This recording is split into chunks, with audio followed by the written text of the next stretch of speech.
For me, Cripsie is basically a group of people who come together who want to make really good high-quality art. I came to Cripsie because I was looking for a way to move that wasn't sport. I loved sport, I was really into sport, but my body got to a point where it couldn't really do that without sort of really big health consequences.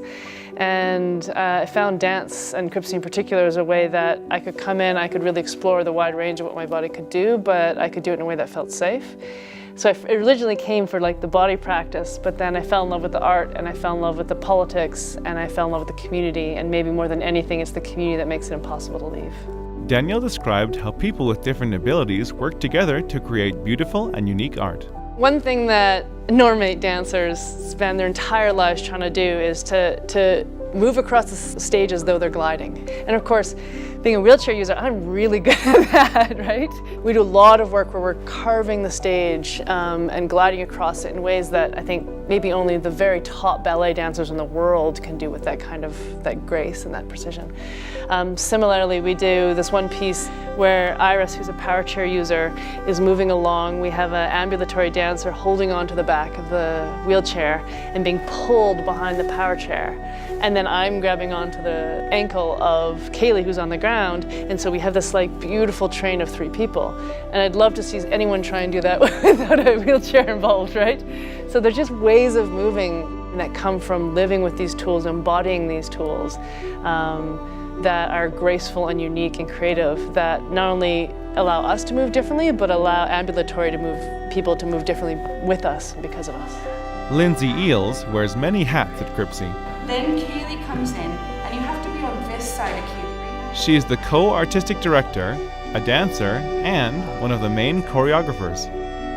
In my choreographic process, a lot of the time, it's built out of the movements that are generated by the bodies in the room, and then I just take the beautiful work that folks have done and kind of place it in relation to each other and do some finessing, but it's a lot generated from the artists actually in the room. When we're working with a group of folks some people using mobility tools, some people with different ways of remembering or processing space, that stuff is really the juicy, generative, exciting part of the work for me, because I think in dance and in the wider world, there's often a lot of expectations about how you should move normatively.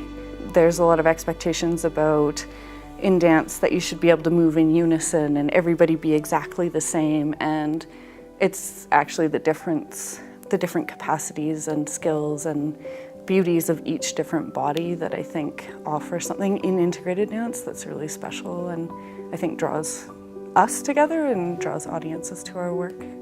Dancer Tony Luong explained the difference that Cripsie has made in their life. I've always wanted to dance, but I internalized a lot of norms that dictate what a dancer should look like and what they should be able to do, and so I kind of dismissed that for myself. And it wasn't until I learned about Cripsie where I kind of started to see maybe it is a possibility that I could explore dancing as this avenue to express my creativity. I love that I can be myself and that everyone here is so supportive, even in those moments where maybe we're really hard on ourselves because we don't get a certain dance move in the correct order, but knowing that it's okay to make mistakes and to be a little messy because that's how we learn and grow. And so that's my favorite part of being Cripsie, is that I can be myself.